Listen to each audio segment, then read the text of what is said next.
The way your CRM system can continue to grow with you as you expand your business is by choosing the right CRM to begin with. One thing you need to consider is the financial cost as you continue to acquire employees. Per user fees seem cheap at the beginning, but what ends up happening is they escalate as you grow. What you should be looking for is enterprise grade systems that have a feature set price and then a low price per added user. One thing I love about HubSpot is you can have unlimited users and you just pay for sales seats or service seats. But you could have 100 administrative seats. So it makes it a lot more affordable in the long run to go with something like that. As far as functionality goes, when you're looking at your CRM, you will slowly start to add more properties, custom fields, data points, reports, and calculations as the company grows, which means you can start to see the screens to get way congested. And so what we're looking for is a way to say when this is the user type, so they're a production manager or they're a sales manager or they're an accountant, they will only see the information that they need to see for their role. What I love about HubSpot is it has this feature for record customization. So based on the user type or team that they're assigned to, they only see the data they need to see. Now, based on their security permission sets, they can always expand their view and add more properties as they need, but you can set that view type based on the person that they are. And the other great thing is that as you continue to hire new people, new users will come in, and based on the role or team that they're assigned to, they'll automatically see it. So the onboarding and training period is a lot shorter because you don't have to go and say, oh, yeah, you need to add that thing to your view. You don't have to do that. So look for a CRM system that will have a feature set price and then a per user price that's small as the company grows in its size. And then look for something that has the ability to do record customization or view customization so that the view doesn't get congested with all these extra data points and calculations and information that you're going to start to collect as the company grows more complex. What's great about HubSpot is there's multiple hubs that you'll be looking at that'll have different feature sets. And because you have different feature sets, you can custom build yourself a bundle. And we can help you guide yourself through this pricing so that you can say, okay, well, we only need these features and we want these features for sales, but we only want this for service and we'll need this for our CMS. And because you can get this custom pricing based on feature sets, now this is your cost. And then as you start to add more users, it doesn't start to get crazy. The other thing that we really love about the ability to customize records. Another common way that people are looking to have their CRM scale and grow with them is to be able to quickly assign certain permission sets and teams. So by creating certain user types and teams with their own set presets, we can actually start to customize what people see in all the different places that they're going to go looking in the CRM. So we can see that there's a center screen that they can customize, the right hand, left hand side, as well as the overview tab.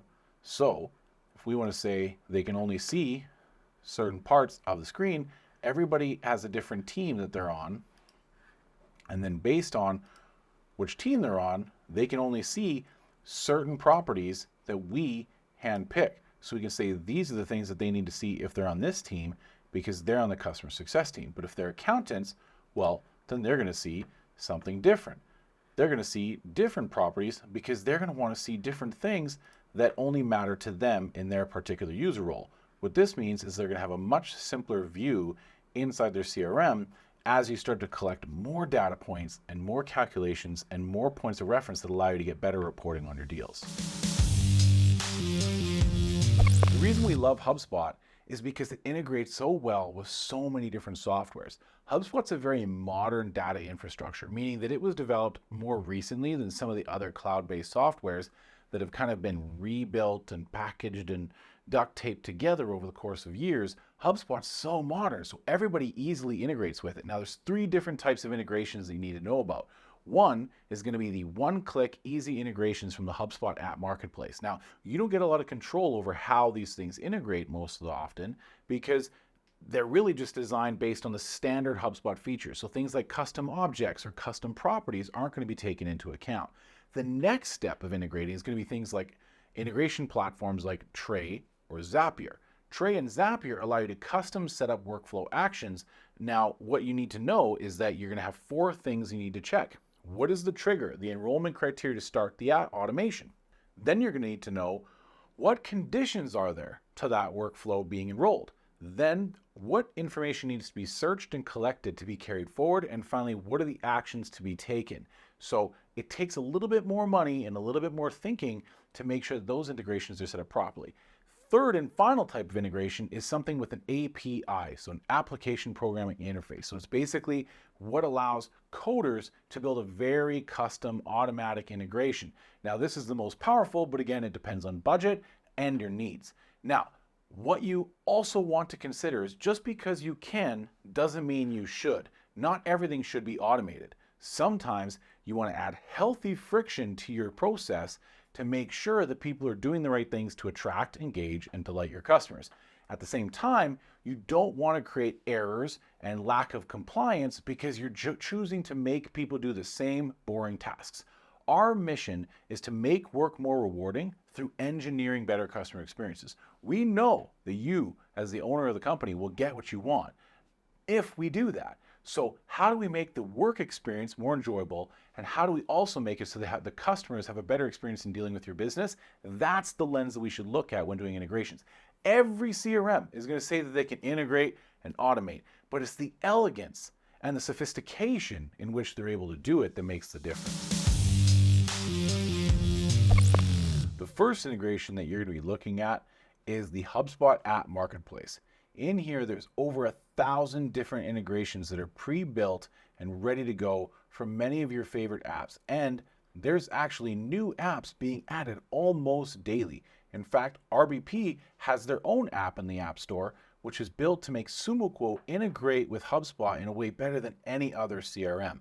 Now, that required custom code, which is level 3.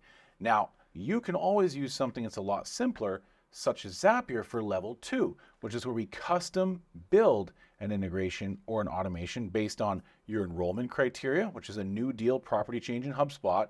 But then you have conditions such as only continue if these certain specific conditions exist. Finally, you need to search and collect data to be transformed and made better. So in this case, collecting address line 1, 2, the city, the state, and the zip code, and then formatting that into something that's going to populate a Google Maps address, as well as changing certain times. So you can then carry that forward and take actions such as adding a project in CompanyCam and then going back to HubSpot and putting the shareable link back into HubSpot. So the third level, of course, is when you build a custom API integration. Those will typically appear over here in the form of CRM cards, such as this Arrivee or our SumoQuote integration, which we custom built to make it so it passes through all the information about the SumoQuote live, and as you sell a deal, it's also going to pass through all the line items and the quantities and the total amounts for every single thing that was sold on a SumoQuote. The important thing to consider is budget and needs. And just because you can automate something doesn't mean you should. Training resources made available to you when migrating to a HubSpot CRM are vast. The greatest thing about HubSpot is that, first of all, they have the biggest and most expansive knowledge base on the internet. They're the best when it comes to their CRM knowledge base. You can pretty much search anything in Google and add the word HubSpot at the end, and it's going to have a quick how-to on how to use the basic, though not simple and extremely complex and expansive, but all the standard functionality in HubSpot. The next level up from that is HubSpot Academy. You could basically get the equivalent of a university degree in sales and marketing, website design, graphic design, pretty much anything that you could do with HubSpot. You can get university level education inside HubSpot Academy. In fact, they have over 30 certifications that people are paying $80,000 to $160,000 for. So you could actually take someone through HubSpot Academy to become your marketing coordinator in-house. Then the next level up from that is you have HubSpot Chat, where you can talk to actual people who really know what they're doing, who will go into your HubSpot account and help you work through anything from adding a simple contact all the way up to diagnosing a workflow or a marketing email. Now, the real success comes from working with a vendor such as RBP to implement your SumoQuote. We will actually come out, fly to your business on site, and work with your people. Truthfully, we're a change management company that happens to build HubSpots. We understand the emotional roller coaster that your team's going to go through as they change their CRMs. We understand that they've gone through change before, and we like to position this as not another change in your business, which they're probably used to, but the end of change in your business. This is a long-term plan and a big consideration for your business. So having a vendor who understands your industry, your challenges, your people, your process, who will work with you to design the system and then fly to your business and teach your people how to use it is going to be one of the keys to getting 90% adoption of the software. At RBP, we like to say that the tool doesn't matter as much as the process in which the tool is used. And the process doesn't matter as getting adoption. If the people don't do it, the rest doesn't matter.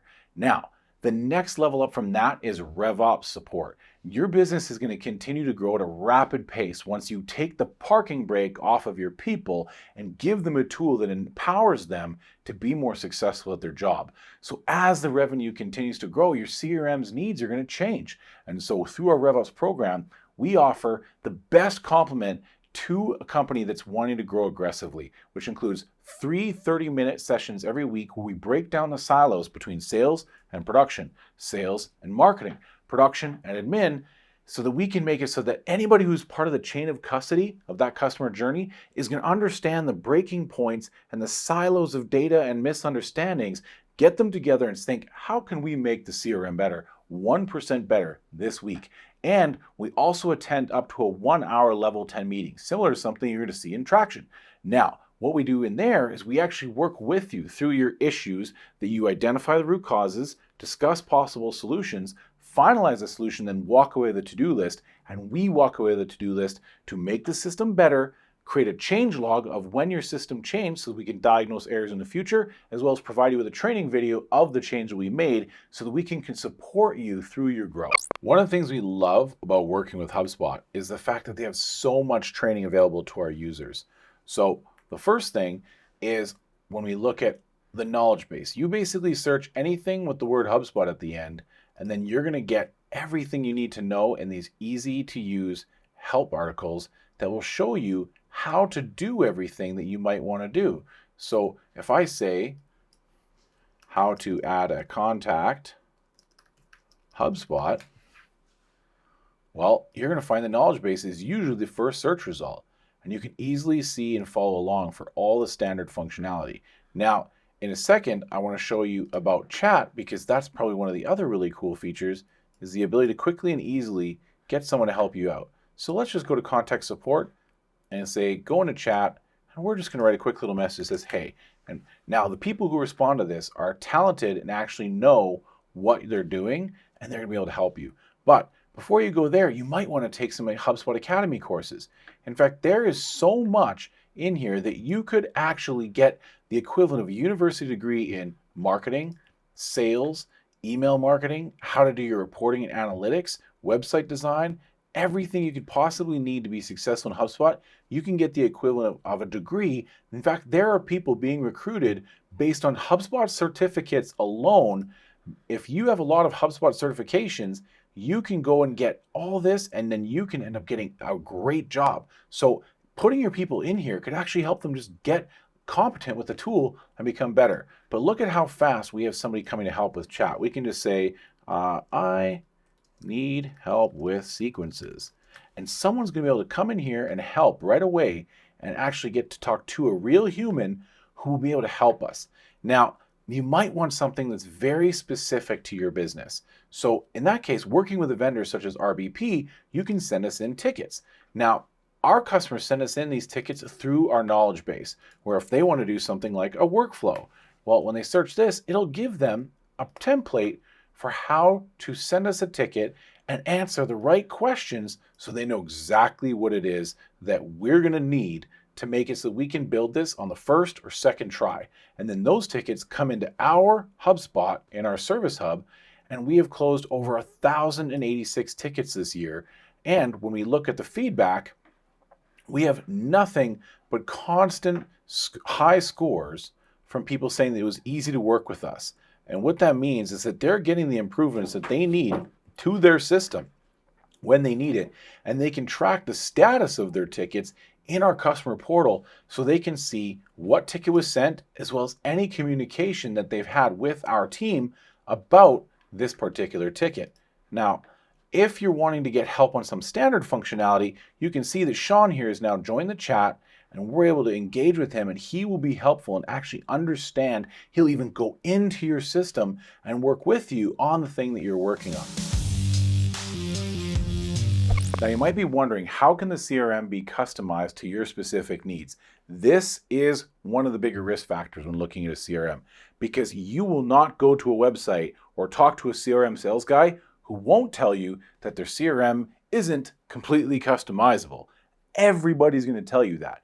It's not about whether it's customizable, it's the degree to which it's customizable, how many features they allow you to modify, and the elegance in which it's customized. You're going to need a lot of different user experience and user interface customizations that are going to allow you to give your employees a great experience working with the software. Again, the tool doesn't matter as much as the process, and the process doesn't matter as much as getting the adoption of the tool. Now, you're going to be looking for things like calculated properties, but in addition to calculated properties, you're going to be looking for cross-object reporting and cross-object manipulation of data. Now, what does all that mean? It means something like if you have multiple deals or multiple tickets or a deal that's related to multiple service instances, well, if you have costs associated with 3 different tickets, can those costs be summed up and totaled back to the deal? Another important consideration to think about is, what are you hoping for your CRM to do?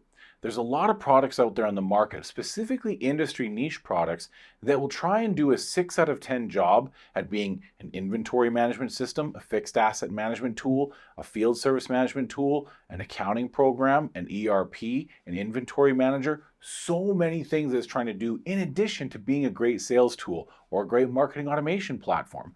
So you need to consider, what do you want your CRM to do, and should it be doing the job that you want it to do? Quite often, because your accounting program is insufficient for your needs, you end up looking for your CRM to somehow be better at accounting than your accounting software. The real question might be, are you looking for a CRM and an upgrade to your accounting software, or do you need more training in your accounting system so you can get what you need from your accounting software? Because one of the biggest mistakes I see is people expecting a customer relationship management software to do something more than manage relationships with your customers. If you're looking to manage your money, you should probably use an accounting software. So there's all kinds of customizations that are going to be offered with all different CRMs out there, but it's the degree to which that they can be customized and the elegance in which you can do it. Always take a deep dive into understanding exactly what your software allows you to do, because some softwares try to be very closed. And the whole idea behind that is that those are great softwares for starter companies, because they don't allow a lot of modification, which means there is less setup time, because you can only do it the way that they tell you to do it. Other softwares will allow a lot more customization, which means there's a lot of stuff that you can make, but you might make it wrong. That's why it's important to be working with a partner who understands your business, your industry, your people, your challenges, so they can customize the software in the right way that makes sense based on the different things that they've done in the past. You want somebody with experience, because they're going to see things and have done things. They're going to solve problems that they know you're going to have. And can you avoid a lot of little mishaps and dumb tax and ignorance tax and slow tax that comes along when you try and DIY? The important thing to consider is, are you a CRM expert or are you a CEO of your business? If you're the CEO of your business, you don't need to moonlight as a CRM expert. It will actually cost you more money in the end. Ask yourself, do your customers typically have a better outcome when they try and DIY the thing that you do, the service that you sell? Or would they just be better off hiring you, a professional, and focusing on the things that they're good at so they can avoid all the pitfalls and mistakes and mishaps and problems and crises that come with trying to figure out how to do it themselves and neglecting to value your years of experience and knowledge and training? So put yourself in your customer's position as my customer and think, should I do this myself, or should I get an expert to help me so that I can avoid all of that problem and just skip to the end where I get to learn from all the mistakes and buy back my time and be more competitive in the market, because I'm giving my employees a better experience at work and I'm giving my customers a better experience with my business. If the answer to that is anything other than hiring a partner, you might be a CRM expert, but I would venture to guess that you're better off working with a partner. There are a number of different ways that a CRM can be customized. It's important to consider if you're a CRM expert and if this is truly a DIY project. This is just an example of one workflow that we made that allows for a lot of follow-up to happen. Now, this is marketing automation or sales automation, but this is just one thing, and this is fun to design, but every single one of these emails is going to come with a whole slew of other workflows meant to design to unenroll people. In fact, there's 14 workflows just for the quote given and 485 workflows in total in this system. But that's not the only thing that comes when you think of customizing your CRM. You also have to think of what are the different properties that are going to be associated to a contact. When we go to create the contact properties, well, if we look at all the users, HubSpot has made 268 properties. But when we go and look at this, we're going to see that there's a whole group of other properties, about 30 properties created by me, right? And if you look at Roman, well, now there's another 30 properties that are created by him. And if we look at the other users, there's another 20 properties created by them. So all these different customizations that are happening can actually create a lot of complexity in your system. There's 591 custom properties built on here. If we look at this, again, we've got over 110 custom properties created just for the deals. And you have all these different objects that are going to be created. And then in addition to that, we have to think about, well, what kind of connected apps are we running? If we have a whole bunch of connected apps that are connected into the system, well, guess what? That's more customization. And then we have to think about our deals. When we look at our deals, we have to think about what are our pipelines. Every single one of our pipelines is going to have different deal stages. And every single one of those deal stages is going to have required properties that are going to be needed before they can move in there. And there's even more automations in here, as well as custom deal tags. And then how do people actually view these things? Because you can customize the center screen, the right and left hand screens where you can see the different sidebars, as well as the overview tab. There is so much that needs to be customized inside your system. It might be wise to consider, is this a DIY project or should I hire an expert? If you're still unsure, think of it through the lens of your customer. How does your customer typically work out when they do a DIY project, when they do it themselves? Well, would they be better off hiring you as a professional and saving themselves all the trouble from not having the experience and the knowledge and the time that you've put into building your business? The same thing goes for you when looking at building your own CRM. When looking into a CRM, one of the things you want to consider is how can I use the CRM to automate routine tasks that might free up the time of my people? Now, you're an employer. Your job is to help your people find success. That's leadership, right? If you can influence them and influence their environment to make it easier to find success, what's going to happen is you're going to increase the revenue per employee. If you increase the revenue per employee, you can pay better. If you can pay better, you're going to attract better people. Level 10 people are attracted to level 10 opportunities. And so as your revenue per employee goes up, absolutely, you're going to make the work they do more rewarding. And you're also going to be able to engineer a better customer experience because you're going to be able to enforce and empower process compliance. You're going to make sure that your people do things the same way every time.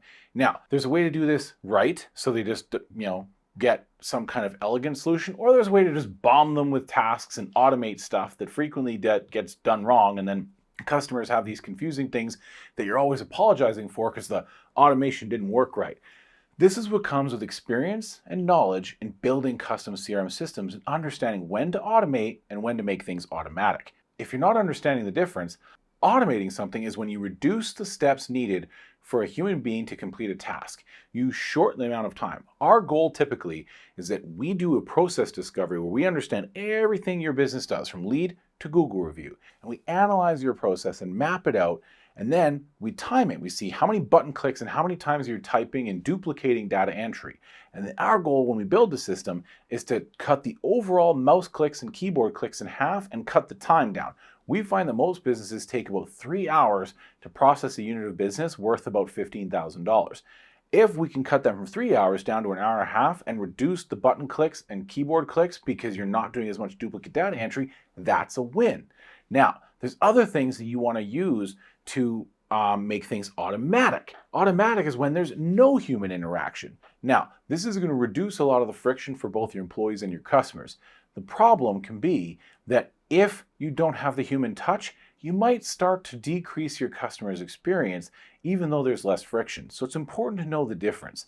And I think one other important thing to consider when you're looking at automating routine tasks is making sure that you understand what data needs to be collected before that can be automated. So what do the people need to do before that to make sure that the automation is going to go well? This is another part of process discovery.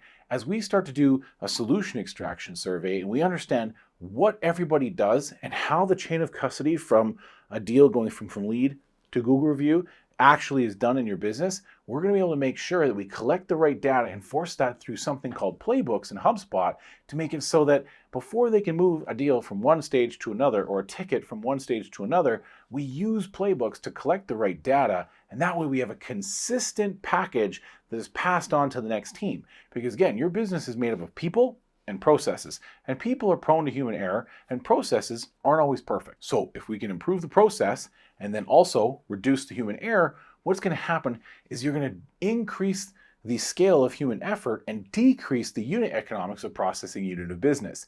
This is something that's going to require a lot of upfront work from you and your team to make sure that you consider this before you just start going and randomly building a CRM without any clear direction. I encourage you to explore working with a partner of some kind who understands this and who's going to ultimately try and work for your success. Another thing that makes HubSpot great is the actual innovative task player. The ability to break your tasks into queues so that you can do batch work where you stay in the right modality and think about the same problems over and over and over again will allow you to process these decisions a lot quicker. And then being able to say start 52 tasks, what that does is it puts this really cool task player above. The problem is most CRMs, when you go into your list of tasks, what you end up doing is kind of cherry picking all of your different tasks. What you might be doing is saying, you know what, I want to go look at all my tasks. And you might go, you know what, I want to do this particular task. That's not the right way to do it. We have overdue tasks. So we want to start our 52 tasks and then go through and say, okay, I want to follow up on this payment plan. So I'm either going to reschedule this task or I'm going to complete this task. I don't like people skipping tasks, but then we complete this task and it automatically moves us to the next one. The point being that we focus on one thing. When we complete this task, and I'll just hit skip, you'll get the same action. Well, it's just going to go right to the next task. I don't have to go back into the task list, be prone to making that cherry picking decision again, and then go into a task, complete it, and then go back and do another one. I just complete my task and I go next, next, next, and I can do all my activities right here in the system. This is going to be just like the movie The Pursuit of Happiness, where the main character, Chris Gardner, finds that if he doesn't hang up the phone and put the phone back on the receiver, he saves himself time and he's able to make more calls through his list and ultimately be more effective, which is one of the success stories of Chris Gardner in the movie, is how much more effective he was able to be during the day. If you're able to help your people be more effective, you're ultimately going to make it so they can find success faster and easier. When you're looking at building on a CRM, every CRM system you look at is going to say that they have reporting and analytics. The great thing about HubSpot is it tracks everything from lead to Google review. It allows you to have a single source of truth for your entire customer journey from lead to Google review, meaning that you collect everything. So their website activity all the way down to their payment activity in your accounting software. So you're going to see everything that that customer has done. Now, you want to make sure that you're collecting all the data inside your CRM so that you can report on it. A lot of how you set that up is by using things like drop-down fields and multi-select fields instead of open text boxes. Also, how fast and how many filters and how many variables can you set up in your reporting, and can you report on multiple objects or multiple locations? This is some limitations that I've found exist in some niche product CRMs. With HubSpot, there's almost nothing you can't do, and you can represent that data in so many different ways, from a scatter plot to your simple bar graph and pie chart. The important thing to do is to work with someone who understands proper data analysis to set up your reports and think through the lens of what is the question I'm trying to answer. Because the problem I see when people are reporting is they want lots of reports, but they don't know what they're going to do with that intelligence once they get it. So think, what is the hypothesis that you have? Think about it through like a scientific method. If I knew this, I could make a decision about that, and I think I would make a decision like this, which would save me X or reduce the time it takes to do Y. If you look at reporting through that lens, you'll be able to communicate with your partner as to what you're actually looking for from your reporting other than just pie charts, graphs, and numbers. Because our customers are obviously very private, I'm limited into what I can show you for reporting. This is one of the most cool reports that we've ever designed for a customer, and it's called Service Level Objectives. And what it essentially does is work with the hypothesis: if we were able to make our process faster, we would probably have a better customer experience, but where is our process slowing down? So the first thing we need to do is measure the number of feedback surveys we're getting and the average score over time.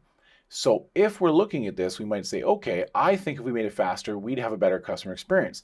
So what we do is we set up time frames from when one piece of data is known to when another action is taken, or from when a deal stage changes to when another piece of information is added to the system. And then we say, if we think it should take under 30 minutes, well, if it takes more than 30 minutes, apply a score of -1. If it takes less than 30 minutes, apply a score of +1. And then we can start to see, okay, well, these two employees are faster than average, and these employees are slower than average. More often than not, we're actually slower on this particular task. On this task, we're going a little slower than we expect, but on this one, we were doing really fast here, and on this one, we're doing okay. So based on our different scores that we see in our service level objectives, what we're able to do is ultimately make a determination that we can make our customer service experience a lot better because we started with the right questions and a hypothesis as to how we can make our business better, more profitable, how we can improve our customer experience or our employee experience, and we know when to hire and who to give certain tasks and responsibilities to based on their current workload and the resources available to your business. You might be wondering, how can my CRM help me build stronger relationships with my customers? This is an excellent question. Now, the key word is stronger relationships. What makes a good relationship? Ultimately, it comes down to trust. What builds trust? Doing what we said we would do when we said we would do it. Another factor to consider in your business is that your chain of custody from lead to Google review means that that deal is going to pass through multiple hands before it's passed off to fulfillment and production, which means that ultimately someone else is going to have to know what someone else knew at another point in time. So it's crucial that all communication is logged in the system. With HubSpot, you get conversational intelligence, which means all calls in and out of the system are recorded, transcribed, and tracking certain keywords that are going to be important for you to know if they're mentioned on a call or a Zoom call. The other thing you can do is send text messages in and out of the system. Every single email is also tracked, and when people open and click on things, you're going to know about it. As well as when people visit the website, you're going to know about that too. And so there's lots of great ways to formalize or standardize communication through playbooks. And in the end, what you're looking at is you can take that data, take those common questions, and create things like chat and chatbots on your website that allow people to self-serve. Because more and more customers today are not looking to have to meet another person in your business to get a simple answer to a simple question. They just want to know where they can find the information that they need. So being that HubSpot has a content management system similar to WordPress that you can actually publish content to your website, you can do something called a knowledge base. And a knowledge base allows people to easily self-serve, either be referenced to the knowledge base through your chatbot on your website, or go directly to the chat, or go directly to the knowledge base from an email that you send them, or just by going to your website at your recommendation, and they can answer the simple questions that they need. I'll demonstrate that in the next screen share. One of our proudest accomplishments at RBP is getting our customers to adopt the knowledge base system. The knowledge base is something that's built into HubSpot, and it functions similarly to a blog. It's SEO optimized, and it's a lot easier form factor for customers to self-serve. You can direct customers here through chatbots, through emails, and even just telling customers to go to your knowledge base. And they can simply ask a question, or they can go through and search, oh, I'm a current customer. What are the things that I need to know? And you can categorize the information. But you might even direct them to something like your HOA, right? So if customers have to do their own homeowners association paperwork, well, they can come here and guide themselves through and even go and do something so simple as say, okay, this is who I need to get a hold of, and this is the paperwork I need to do, and I can download that kind of stuff easily and get started. If you make it easier for your customers to buy from you, you will make it easier for your customers to refer you because the experience was like nothing else. An important factor to making a decision about a CRM is what is the mobile experience like? There's a very common hidden mistake here. A lot of business owners want to believe they can run their business from a cell phone. I know, it's a big dream. However, it's not the appropriate way to think through the problem. Most legitimate businesses have some type of office environment where the best way to interact with your CRM is going to be with two monitors on a computer with a full keyboard where you have access to all your fingers and you can actually quickly manipulate and maneuver around the CRM. And that's where you need full feature functionality. You have to consider what is the use case for a cell phone. It's to be mobile. When you're mobile, what are you doing? Typically interacting with customers face to face or managing the implementation of the things that you're doing, such as being on a site or a project. Now, in that circumstance, what features are you going to need on the mobile app? This is where HubSpot really comes in strong. They have tested and measured and improved their mobile app consistently to always give the best experience for the people out in the field. This includes things like a business card scanner for quickly adding contacts into the system, the ability to log and make notes on calls in a very elegant way. As well, I love the fact that when you're in the mobile app, you have these features that integrate into your phone itself. The HubSpot keyboard is one of the most powerful tools for people out in the field because, again, your input is through your two thumbs or voice to text, which is prone to error. So the ability to have access to snippets, meeting links, and stored documents means that you can quickly respond to questions with really great answers without having to do all the work. Now, all of that stuff is great. Now, if you want to have the desktop experience, it is available through your mobile browser, but it's not the best form factor in which to interact with your customers. So when shopping for a CRM, look at the mobile app experience and look at what you're getting and the context from which you're actually going to need to use a mobile app in the field, and make sure the features that you get are the features that you need. But don't think that the CEO should have a CEO level ability from their cell phone. Here's a quick little tour of the mobile app. So this is the main screen that you're going to see when you open up your mobile app on your phone. Now your calendar will be connected, so any meetings that you have will be here. As well, your deals will also have forecast amounts in here, so you'll also be able to get a good picture into your pipeline. All of your tasks are here at the top, and you can go to your tasks to see all of them, as well as any future tasks that are not overdue. But these are all your due tasks. Now, if you click here, you can see who that's related to, and you can go directly to that contact, or sorry, that deal, and see what deal that is at, and you can start to click through and review all of your tasks. All of your activity is in here. You can filter your activity to say, I only want to see my deal activity, my tasks, and my notes. And you get done, and now you're going to see less information in here. So it might be more relevant, or you can come in here and you can go select all, and then you're going to see everything, including any workflows that have been done. Associations tells you everything this deal is associated to. So if it's associated to a building, right, such as this, or a particular ticket, or a particular contact. Now, if I go back and I want to see about, this is all the properties associated with the deal. So if I want to see, well, what was the objection? I can just type OBJ, it's going to bring up my objection. If I want to see my last activity date, I can see my last contacted, my last activity, last time it was modified. If I want to see profit, I can see my current profitability. So anything that's in there, I can see. Now, I can call directly out of a deal, and I can use my mobile. You can call whatever phone number you want. You can also use HubSpot calling, and it will record. All you need to do is have an outgoing number assigned to you. Or if you have another VoIP system, you could use that instead. And as long as it's set up, the call will be recorded and set back into your deal.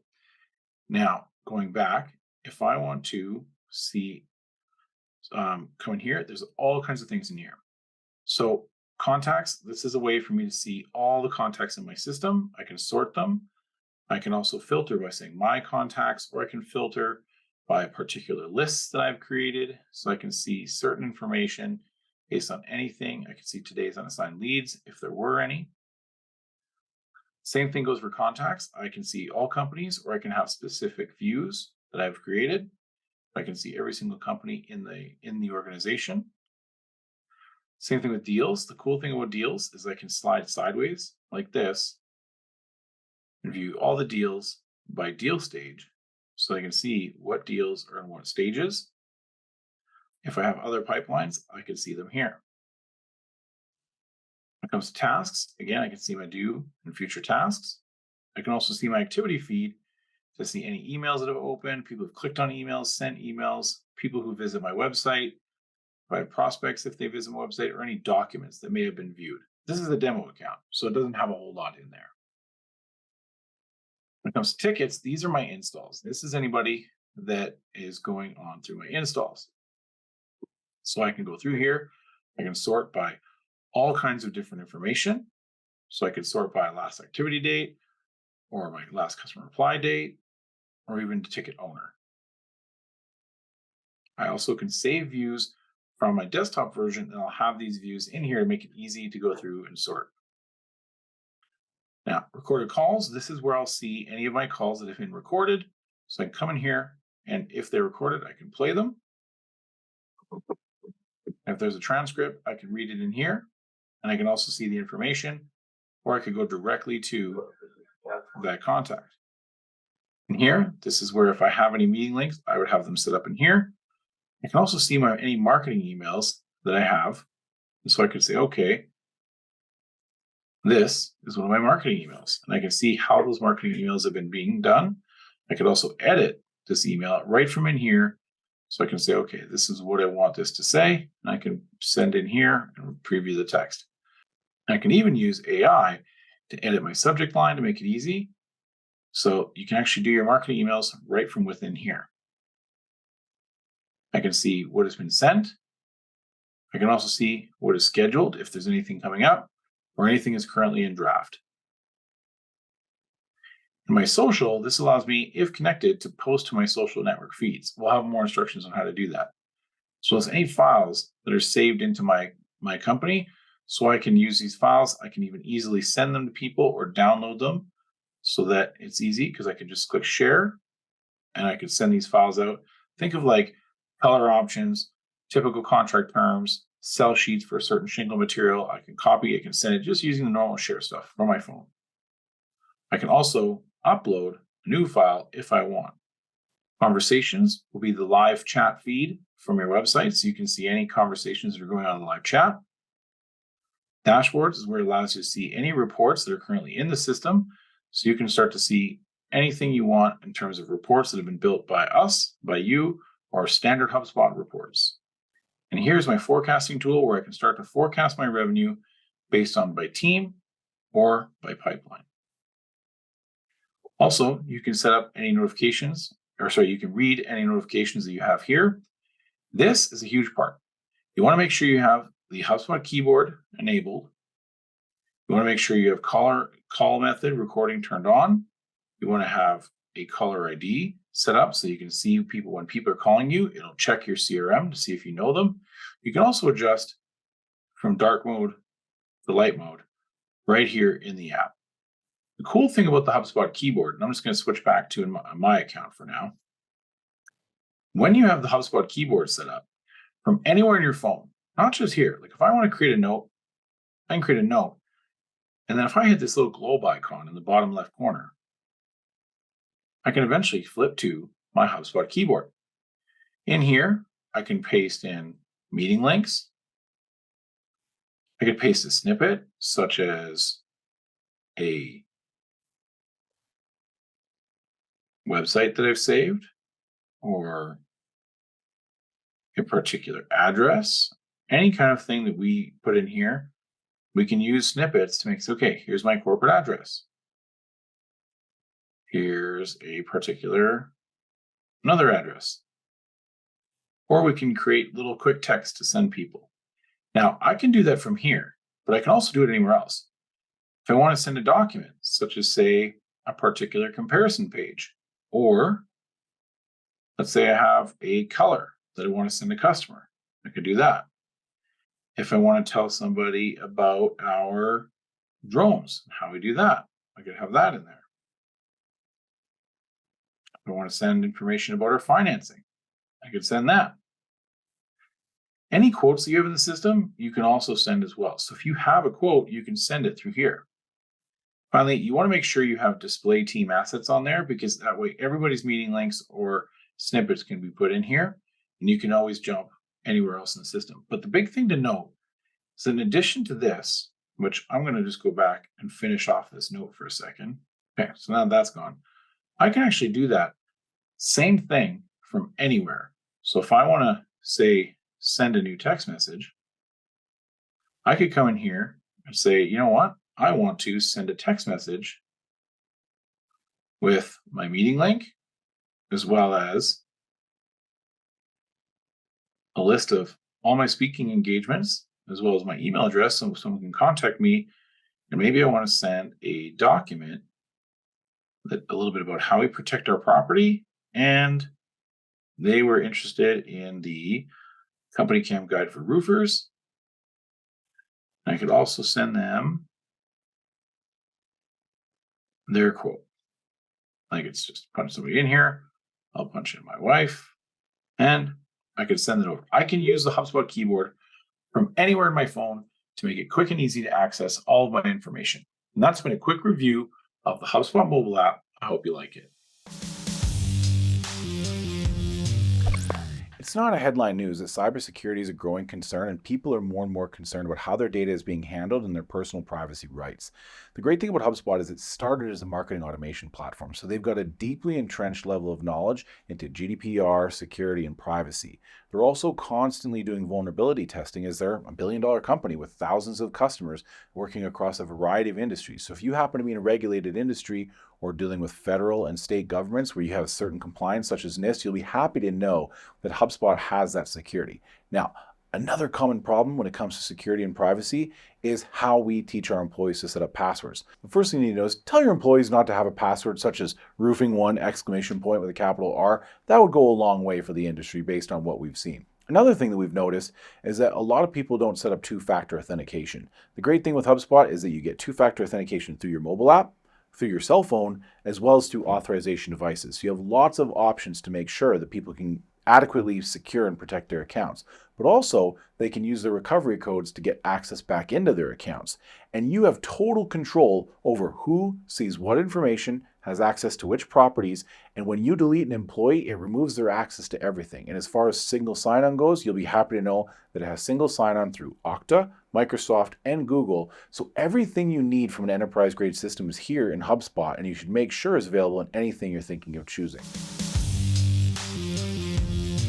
A common problem with CRM systems today is that they don't have an adequate marketing automation platform. As the industry and market shifts, what we're seeing is a stronger desire to understand what our customers' lifecycle journeys are when interacting with our business online. Short story, the leads are getting harder to find. So we need to be doing a great job of knowing when our customers are interacting with our website, with our emails, and also how often they're doing these kinds of things. With HubSpot, you get the Marketing Hub, which means you can connect your social media platforms like LinkedIn, Facebook, and Instagram.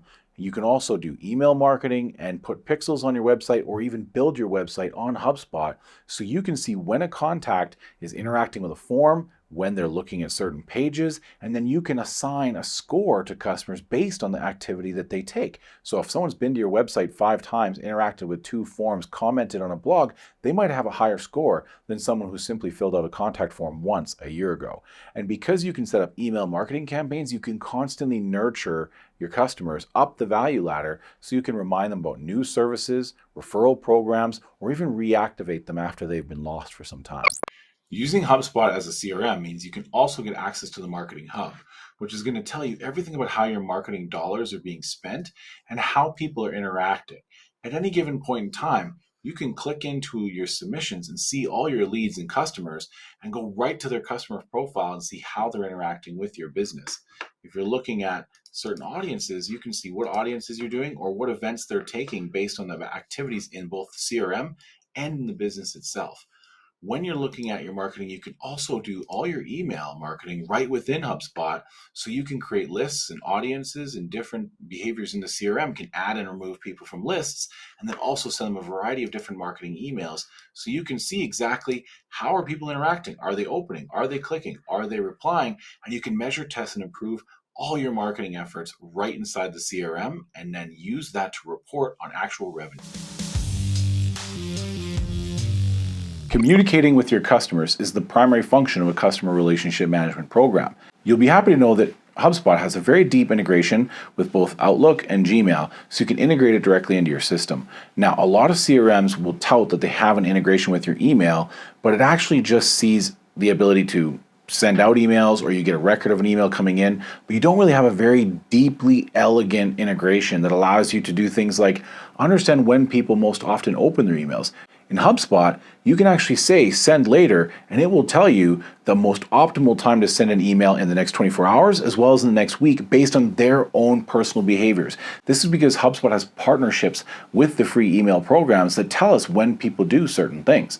You can also see when they click on stuff. And so it's going to give you a notification that so-and-so has clicked on a link, and you can then use that as a timing thing to see when you can properly speak with your customer. All your calls are going to be recorded and transcribed in the system, and you can integrate with all these different communication platforms for social media, for SMS, for LinkedIn, so you can also see how people are interacting with you on your social platforms. This is going to give you a very holistic view of everything your customer is doing to interact with your brand and allow you to properly strategize on how to sell them, understand what their needs are, and when they might have the motivation to buy. We love communicating in HubSpot. Everything is tracked so nice and easy in here.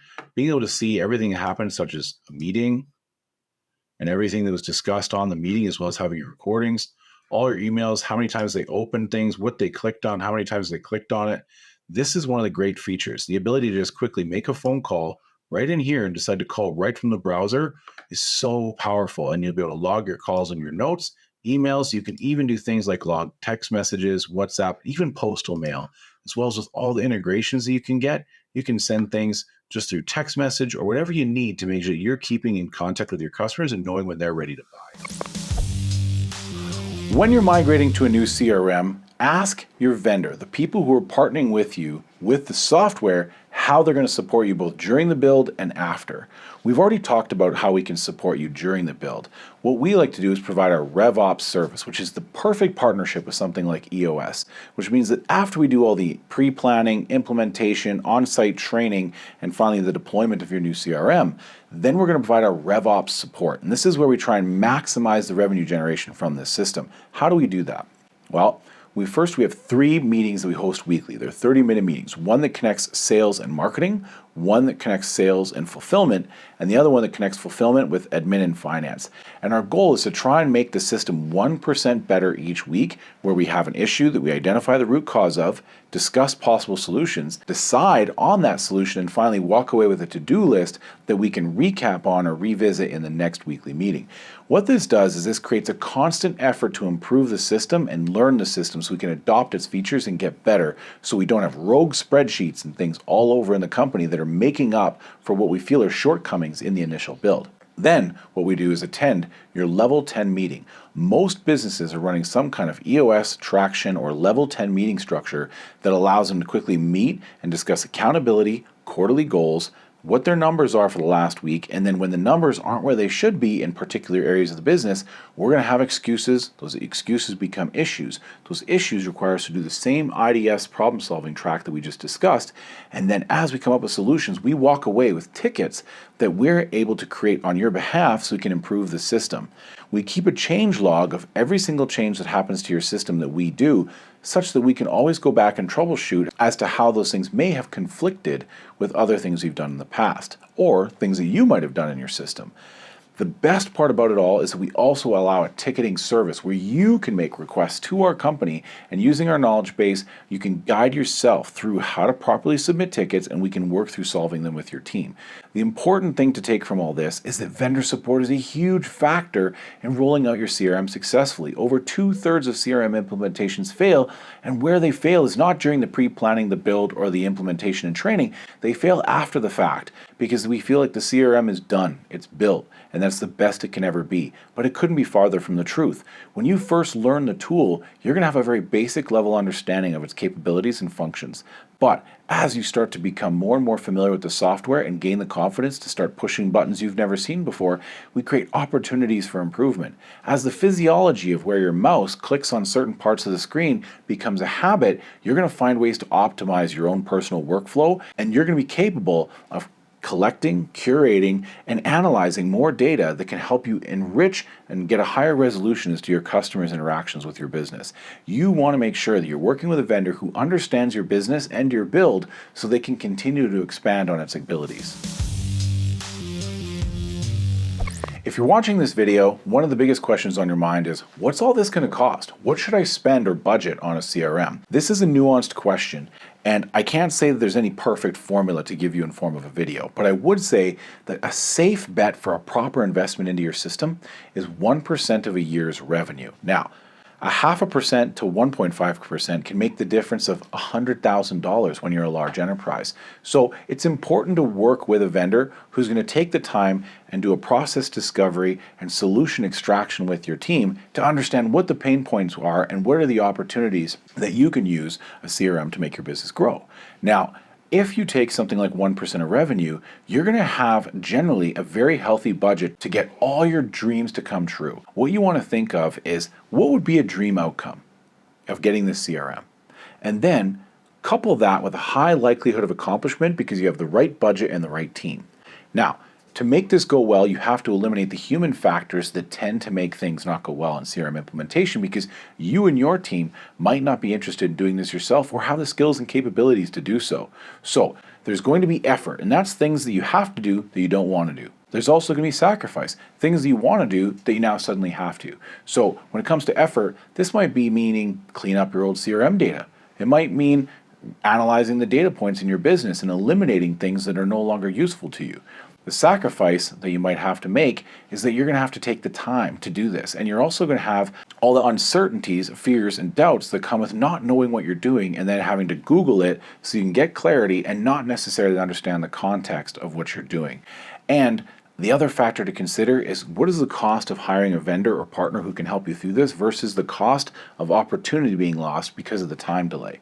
If you can work with a team to help understand your dream outcome and give you the certainty of outcome, while also reducing the effort, sacrifice, and time delay that comes with a project like this, I'm sure you'll be able to find a way to see the value of spending somewhere in the neighborhood of 1% of your yearly revenue on building the central nervous system of your entire company. Now, there's going to be ongoing costs. With a CRM, what I like to see people do at the enterprise level is buy a base level feature set. So look for a software that says this is how much it is to have these features, and then a low cost for the number of users. What this does is allow your business to scale where the revenue outpaces your expenses and you get incremental expenses, but you get exponential growth. That's a powerful way to look at shopping for a CRM. It might feel like a little bit of a heavier investment up front than paying a per user fee only style setup, but I assure you in the long run, that's what the most successful companies are doing. And finally, there's going to be maintenance and management of your system. It's going to continue to need to be built better as time goes on, because if you get that dream outcome with that high likelihood of accomplishment, without all the effort, sacrifice, and time delay, what's going to happen is your business is going to explode, and that's a good thing. So then what you're going to want to make sure of is that as your business explodes, rather than doing these constant yearly improvements, right, where you bring the vendor back and have to re-educate them on your business and all your needs and how they've changed over time, do something that allows you to make improvements weekly or at least monthly. So that way, as your business grows, the CRM scales with you. Once you've incurred the cost and effort of budgeting and paying for the implementation of your CRM, you're going to start to wonder, what is your return on that investment? And how do you predict that up front? It can be very tough, but what I suggest and how we measure our success here at RBP is the revenue per employee and the time to process a unit of business. Essentially, your business is made up of people and processes, and those processes are managed and complied with through systems. So, if we look at the revenue per employee and we use automations, integrations, and an elegant workflow to lower the time it takes to process a unit of business by, say, half, well, then that means you can do twice as much business with the number of people you have. If you don't need to bring in more people while processing twice as much business, what that means is that you're going to be able to deliver a more consistent customer experience, and you're going to be able to pay your people more money. If you can pay your people more money, you're going to attract better people. If you attract better people, you're going to have a better opportunity. A level 10 person is attracted to a level 10 opportunity, so you have to use your CRM as a way to create that. Now, when we start to measure revenue per employee, we got to look at what is your business doing. Let's say your average salary is about $85,000 a year, and your cost of goods sold is about 40 to 60%. Well, in that case, you need to be making between $450,000 to $900,000 revenue per employee. At $400,000 revenue per employee, you're probably throwing people at problems. One person farts, everybody wears rubber pants. Now, because people have to wear rubber pants, you need a compliance officer to make sure that they're wearing the rubber pants. But then, because you're buying so many rubber pants, you're going to need a procurement officer to negotiate the price of the pants. And all of a sudden, our revenue per capita just got divided by 3 because of those people required to maintain just one simple process, the rubber pants problem. And so we look at through the lens of how do we solve the rubber pants problems in our business. The other thing we want to look at is how do we create easy process compliance and easy people duplication? Because one question I'd like to ask our customers is, how many people would have to be hit by a bus before your business would break down? There's going to be so many things that your people know how to do in your business that you might not even know how to do in your business. If they got hit by a bus, how would you recover? A good CRM is going to use things like playbooks, goals, and knowledge bases to make it so that you understand what people do every day, how they do it, and how you can train someone else and how to do that same thing. In that same example, if you're running at around $500,000 to $650,000 revenue per employee or revenue per capita, and again, this is the people not involved in the fulfillment or cost of goods sold. These are the people responsible for leading and managing accountability around your revenue generation. Well, at that $500,000-ish range, you're running a healthy company. Now what you need to be considering is, are you trending this way or trending that way?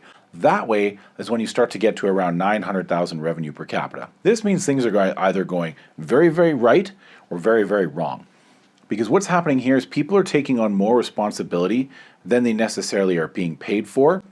They're doing multiple jobs, multiple roles, which dilutes their skill set and reduces specialization.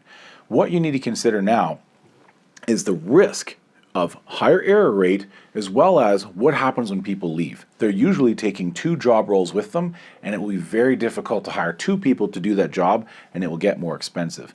So in a circumstance like this, we want to automate some of their tasks away, allow them to specialize, or either elevate and then delegate to people who can then do those jobs and create a massive amount of opportunity through great marketing, great sales processes, and great fulfillment, so that you can afford to lift those people up, because those people are probably your best people. They're great people. You want to keep them around. So build a system that allows them to elevate and succeed inside your company. So that's how we look at revenue per capita. The other thing that we talked about is reducing the time it takes to process a unit of business. Usually at the $30 to $50 million mark, what's happening is you're running on 17 different systems and you got rogue spreadsheets all over the business. There's so much duplicate data entry, exporting and importing, and constant manipulation of data, the interpretation and rejiggering of that information by the time it gets to you, the leader, that you're having so much slowdown in the business. People are having to copy paste this over here. They're going to have to enter this name over here. Then they enter the name wrong. So then this thing doesn't connect to that thing. And you have all this data loss and automations breaking. So with a new CRM implementation, we're going to reduce the amount of button clicks and mouse clicking that's going to happen inside your business, because things are going to talk and work seamlessly together. The elegance in which that is set up is all in the pre-planning phase of your CRM implementation. But the goal is to try and cut the duplicate data entry in half, and to try and cut the time it takes to process a unit of business in half, which is going to feed back into your revenue per employee program. One of the most successful businesses I've ever worked with optimized for things not to go wrong, as opposed to worrying about things going right. If you're in that $30 to $50 million range, you've probably figured that out, that the worst things that happen in your business cause you more headaches than trying to get things to go right more often. You've already figured out how to make things go right. So compliance and legal issues when moving to a new CRM can be something you might want to consider. Because of the power of these kinds of CRM, you're going to have all kinds of privacy issues. You're going to have issues where now employees are going to be able to see more communication that's happening in the system because things are more integrated. One of the worst stories I ever had is something that happened in my own business that was running on HubSpot. We had an employee who ended up fraternizing with two other employees, and we had to make a decision. So we called our human resources department and asked them what to do. Now, the other two employees didn't do the right thing, but the one employee who ended up fraternizing with the other two wasn't supposed to be in the hotel to begin with. They actually had been reserved to stay at a completely different building because we foreseen this kind of thing might happen. And so because they were on the property that they were not supposed to be on, what ended up happening is we had to let that one person go instead of these other two people, even though they all kind of technically in some ways broke the agreement. So what we did was we sent an email to that person letting them know about their dismissal. Well, that email ended up getting picked up as a new contact by the CRM. Because it was a new contact, it went into our lead alert channel in Slack, and the whole company was able to read their dismissal letter and why they were dismissed. So it can be very, very important to do this because then that employee hit us with a lawsuit. We were able to actually overcome that lawsuit and there was no costs incurred, but it was still a pain in the ass. And so when you're implementing a CRM, it's important to have someone who has the experience to know why certain things should be set up certain ways. So now we actually make it so that not every new contact is sent into the lead alert channel. We do a little bit more of a complex workflow that actually pulls from all the different ways that new leads actually come in. The first way was an easy hack workaround to get all leads to never be missed, but it did allow for some contacts that weren't leads to go into the lead alert channel. Rookie mistake, but we learned and got better, and now we never let our customers do this kind of stuff. This is just one of many things you'll need to consider when it comes to compliance and legal issues around human resources, data privacy, and any other kind of collection of personal information. So, you've taken stock of all the risks, you've budgeted for this, you've found a partner you want to work with, and now you want to know, what is this project going to look like? There's a number of key milestones that you're going to have to pass. One thing you're going to want is for your entire team to get buy-in on a change. The only way they're going to do that is if they become problem aware. Many of them have become accustomed to the system that you're working in, and the thought of change is very scary. And so what we need to do is get them excited about change. And you as a leader might have done a lot of small changes in the past, and you might have change fatigue in your business. So how we need to position this in that case is that this is the end of change, not just another change. So this is a large project compared to a lot of small projects, and it's because instead of bolting on new parts to the car all the time, we're now ripping it down to the frame and rebuilding our perfect dream car. So how do we go about this with the employees? We do a solution extraction survey, which is something that is proprietary to us that we have developed over years and years and years of navigating change, where we ask a very specific set of questions that's going to make your employees talk about their pain points, the ways that they interact with other employees and how those employees might make their day worse in the CRM. We talk about the things that keep them up at night, their favorite tools and their least favorite tools, and what their day-to-day work life is like, what takes them the most time per day, per week, what they like doing, and what other positions interest them in the company. This is not only great for just understanding your employees' day-to-day work life, it's great for us to understand what people like and don't like about their jobs. So this allows us to create conversations where we say, hey, Timmy, we need you to do this now, and because you're doing this now, this person won't have this problem. But we also made it so you don't have to ever do that anymore because we made this do that automatically. When we have those conversations, we have to have made sure first that they are problem aware so they become solution excited. So that's our first step. The next step is to do process discovery. And this is where we take people in your company and we sort of audit your current system and process and the adherence to that process as you describe it. So you say that we go through steps 1, 2, 3, 4, 5. And then we say, hey, show us 1, 2, 3, 4, 5. And what they end up doing is 1, 3, 2, 4, 5. And we go, okay, you're not even following your own process right now. And this is a potential problem. We also want to revisit your process and say, are these processes set in place because of the limitation of the system you had before? How much of this could be improved if we had 1,000 features instead of 100? Then we also want to discover what are the 15 features in your current system that might not exist in the 1,000 in your new system, and how are we going to mitigate the impact of those things?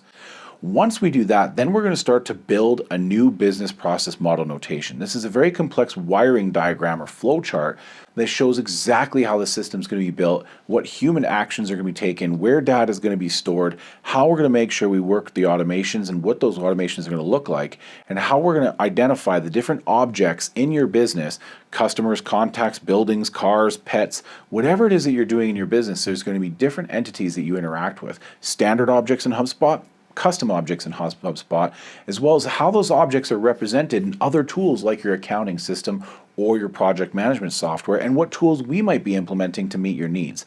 Once we have that wiring diagram done, then we go into the build. At this point, we should have assessed your team and found a pilot project team. These are the first people that are going to interact with the system when it's done. They're going to be the ones that are going to be our champions.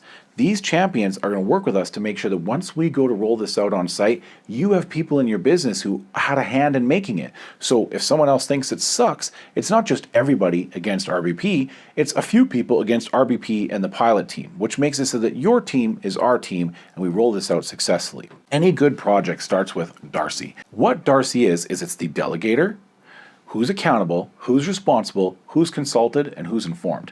So the decider or delegator, that's generally you. You, as the CEO of your business, are going to be the one that decides ultimately what we do. You have the ultimate power to veto any idea as it comes out because you're the one who's ultimately responsible for the success of your company. Then we have who's accountable to the end result. That will generally be your project manager and me as the CEO of RBP. We're the ones who are accountable to you achieving success from your CRM implementation.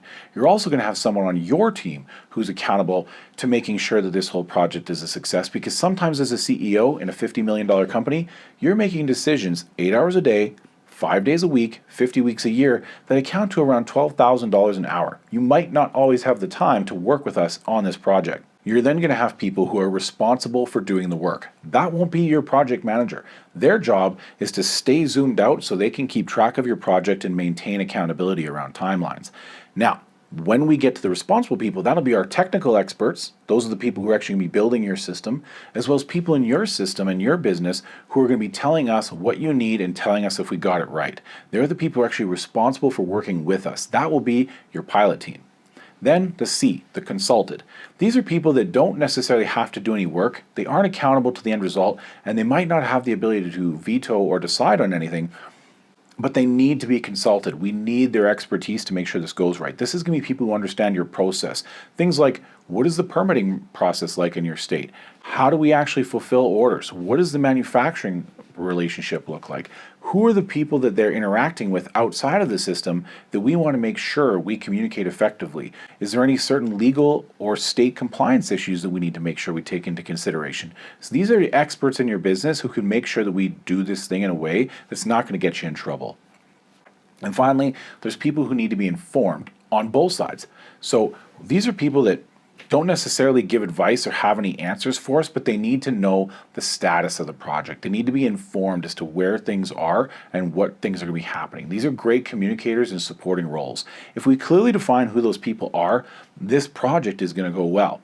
So once we've finished all the building and we've made your system, then we're going to have our pilot reveal.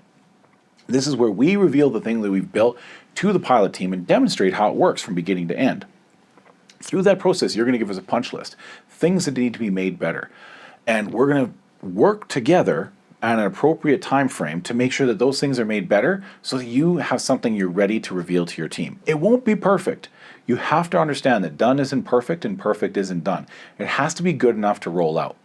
At this point, we're going to then migrate your data. So we have mapped it in the project management process where we take your old data and map it to your new properties, custom fields, and places in the CRM where that data is going to be stored, so that you'll have a familiarity between your old system and your new system where things are going to be where you expect them to be, and they'll be reported on in a way that you expect them to be reported on, so you can get year-over-year reporting with your past data against your new data collected in the new system. Now, there will be data that you might want to collect in your new system that won't exist in your old system. You don't want to get lost in the weeds here. You just need to make sure you have the core elements that you need to report on, such as revenue, profit, dates of certain things, dates of certain milestones in your buyer's journey, and when things were done by your fulfillment team.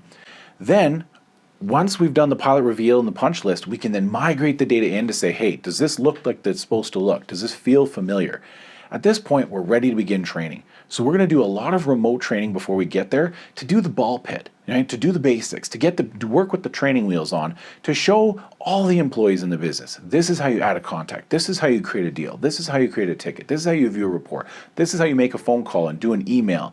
These are all the cool new toys that you get to play with and why they exist there.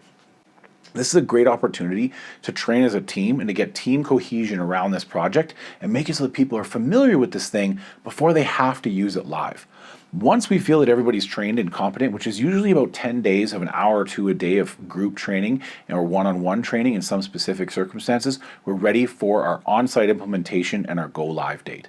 So we're going to come out on site. We're generally going to have a big meeting to discuss change management, concerns, and get everybody rallied around this project. Then we're going to do one-on-ones with key stakeholders, such as the pilot team, to make sure they understand what this implementation is going to look like, and we can address any challenges or issues that have been brought up, people who may have quit and left. We're going to have a risk matrix that we go through. A risk matrix is the combination of how likely is something going to happen and how bad would it be. If a tornado hits the office, that would be a 10 out of 10 bad, but there's probably a 1 out of 10 chance of that happening. But as we learned in 2020, well, there's a good chance that half the team could get COVID and shut you down in the middle of our implementation. That would be a 7 out of 10 bad, and for a while, that was like a 5 out of 10 chance of happening. So we have to assess what are the risks, right? If someone were to quit, if someone were to stomp their feet and walk out the door, what would we do? We have to assess that, and we have to make sure we have a plan for it. Once we've gone through all that, we're going to do some more on-site training, some field-specific things that are better to be done when we can look over the shoulder and support your team emotionally through this challenging time. Once we've done all the training, we do what's called a delta migration. That's where we migrate the delta of information that happened in your old system from when we did the initial delta migration and demonstrated it to when we're now going live. That's usually going to be done on a Friday night or over a weekend, so that Monday we can come in and go live. This is a big day. This is a day where everybody's hair on fire and everybody's scared. We're going to be there to support you through the go live. Once we get the go live, we're going to have a day or one, day or two, day three. We're going to have all these behaviors starting to become habits, and everybody's going to start getting familiar. After that, it's about 30 days of pain where people are going to just really miss the old system. They're still establishing all the physiology of this is where I move my hand, this is where I click this is where I go find that, and they're going to start to remember what they did. You're usually going to want to have at least 1 or 2 users in the old system that they can go back and look at things. And you might even have a big data cleanup effort. There might be some time where we have to do a bunch of copy pasting of data that couldn't be exported from your old system. So you may still need to access the old system for about 30 days until everything gets completely migrated over. It all depends on your past system and how likely they are to let the data out of that old system. Finally, after about 30 days, you're going to have 66 days of where you're going to have a slowdown. Things are going to get slow. People are going to start to get into the vibe, but they're just not going to be as effective as they used to be. After that 60 days, they should be completely comfortable with the system and totally unaware as to how to work their old system and wondering how the heck they ever did it before. This is why this is a big project, 5 or 6 months long. But after this, your business should be completely transformed. You should be at the point now where your processing of a unit of business has been cut in about half, which is going to, again, feed into your revenue per capita, and that's how you implement a new CRM the proper way.